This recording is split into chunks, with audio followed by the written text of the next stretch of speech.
So இது வரைக்கும் நம்ம லைவ் ஸ்ட்ரீமிங் மட்டும்தான் பண்ணியிருக்கோம். ஃபஸ்ட் டைம் வந்து ஒரு வீடியோ போஸ்ட் பண்ணலான்னு சொல்லி ஸ்டார்ட் பண்ணுறோம்.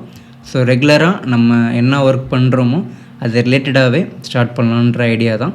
So first of all bank nifty overall view எப்படி இருக்குது, ஸோ நெக்ஸ்ட் வீக்கில் என்ன மாதிரியான ஒரு ப்ரைஸ் மூமெண்ட் வந்து கொடுக்கலாம், டே டைம் ஃப்ரேம்லேயும் வீக்லி டைம் ஃப்ரேம்லேயும் அதை பேஸ் பண்ணி தான் இப்போதைக்கு நம்ம ஸ்டார்ட் பண்ண போகிறோம். இதில் நம்ம ஃபஸ்ட்டு பார்க்க போகிறது என்னன்னு பார்த்தீங்கன்னா bank Nifty larger time frame எடுத்துக்கிட்டோம் அப்படின்னா வீக்லி டைம் ஃப்ரேமில் உங்களுக்கு ஒரு பின்பார் வந்து செப்டம்பர் 24 ஒன்று ஃபார்ம் ஆகிருப்பாங்க. அதை பிரேக் பண்ணுறதுக்கு கிட்டத்தட்ட ஒரு 9 மந்த் எடுத்துகிட்டு ஏப்ரல் 25 பிரேக் பண்ணாங்க. பிரேக் பண்ண உடனே 57,570 வரைக்கும் உங்களுக்கு ப்ரைஸ் மூமெண்ட் இருந்திருக்கும்.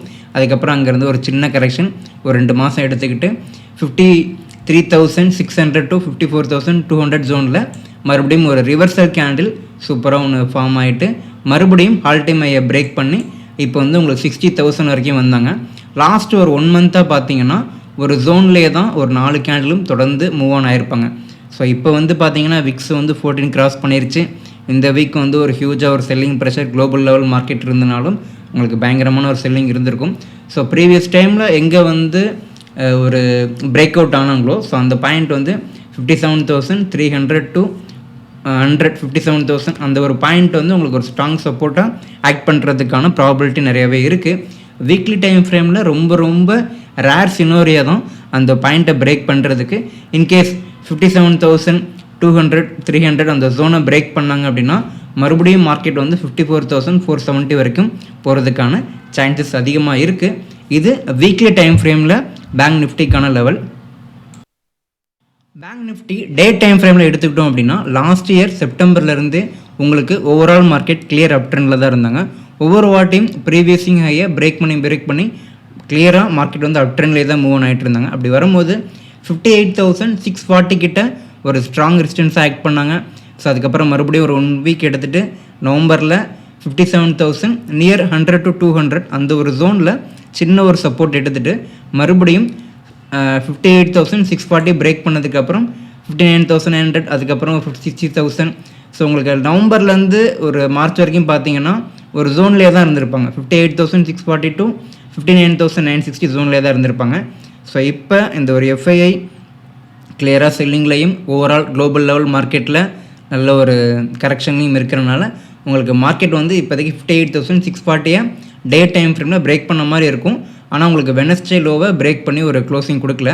So Monday market holiday, Tuesday வந்து உங்களுக்கு மந்த்லி எக்ஸ்பைரி. ஸோ டியூஸ்டே அன்னைக்கு உங்களுக்கு இன்னுமே கிளியராக ஒரு செல்லிங் ப்ரெஷர்லேயே 58,200 58,000 பிரேக் பண்ணாங்க அப்படின்னா ஸோ மார்க்கெட் வந்து 57,200 வரைக்குமே போகிறதுக்கான சான்சஸ் நிறையவே இருக்கும். டே டைம் ஃப்ரேமில் 57,200 பிரேக் பண்ணாங்கன்னா ப்ரீவியஸிங் லோ வரைக்கும் மூவ் ஆன் ஆவாங்க. ஸோ இப்போதைக்கு நம்ம பார்க்க வேண்டியது டே டைம் ஃப்ரேமில் நமக்கு 58,200 அந்த ஒரு பாயிண்ட்டை வந்து டே டைம் ஃப்ரேமில் நமக்கு நல்ல ஒரு செல்லிங் ப்ரெஷரில் நல்ல ஒரு கேண்டில் வால்யூமோட க்ளோஸ் கொடுக்குறாங்களா அப்படின்றதான் ஃபஸ்ட்டு ஃபோக்கஸ் பண்ணும். அது நடந்துச்சு அப்படின்னா 57,200 வரைக்கும் போகிறதுக்கான சான்சஸ் நிறையவே இருக்குது. ஸோ நிஃப்டி 50 எடுத்துக்கிட்டோம் அப்படின்னா வீக்லி டைம் ஃப்ரேமில் உங்களுக்கு ஏப்ரல்லேருந்து ரொம்ப சூப்பராக ஒரு ரிவர்சல் வந்திருப்பான். ஸோ அதுக்கப்புறம் பார்த்தீங்கன்னா ஆல் டைம் ஹையை மறுபடியும் பிரேக் பண்ணுற மாதிரி வந்திருப்பான், பிரேக் பண்ணியிருப்பான். பட் வீக்லி டைம் ஃப்ரேமில் கன்வின்சிங்காக அதை கிராஸ் பண்ணி ஒரு க்ளோசிங் அப்படின்றது வீக்லி டைம் ஃப்ரேமில் 26,275 பிரேக் பண்ணி க்ளோசிங் கொடுக்கவே இல்லை. ஸோ கிட்டத்தட்ட ஒரு மோர் தென் நவம்பர்லேருந்தே ஒவ்வொரு வீக் கேண்டிலுமே பார்த்தீங்கன்னா ஹையை பிரேக் பண்ணுவாங்க, ஆனால் க்ளோஸ் கொடுக்கவே மாட்டாங்க வீக்லி டைம் ஃப்ரேமில். ஃபைனலி மறுபடியும் அங்கேருந்து ஒரு செல்லிங் லாஸ்ட்டு இந்த ஒரு 1 மந்தில் ஜனவரியில் பெருசாக ஒரு செல்லிங் வந்தாங்க. ஸோ அதுக்கப்புறம் பார்த்தீங்கன்னா இப்போதைக்கு வீக்லி டைம் ஃப்ரேமில் நெக்ஸ்ட்டு சப்போர்ட் அப்படின்னு பார்க்கும்போது 24,340 தான் வந்து வீக்லி டைம் ஃப்ரேமில் நெக்ஸ்ட்டு சப்போர்ட்டாக நிஃப்டி 50 பொறுத்த வரைக்கும் ரன் பண்ணுறாங்க. ஸோ ஆல் டைம் ஹையை வீக்லி டைம் ஃப்ரேமில் பிரேக் பண்ண முடியாதனால ஸோ அதுக்கடுத்து ப்ரீவியஸிங்களோ 24,340 நோக்கி வீக்லி டைம் ஃப்ரேமில் ரன் பண்ணுறாங்க. இன்கேஸ் அதையும் பிரேக் பண்ணாங்க அப்படின்னா 23,190 வரைக்கும் எக்ஸ்பெக்ட் பண்ணலாம். அதையும் பிரேக் பண்ணாங்க அப்படின்னா மறுபடியும் கீழே வந்து 21,750 வரைக்கும் வரலாம். இன்கேஸ் பட்ஜெட்க்கு அப்புறம் உங்களுக்கு நல்ல ஒரு பாசிட்டிவ் நியூஸ் வந்துச்சு அப்படின்னா உங்களுக்கு மார்க்கெட் வந்து 24,340 எப்படி ரியாக்ட் பண்ணுறாங்கன்றது பொறுத்து இருக்குது.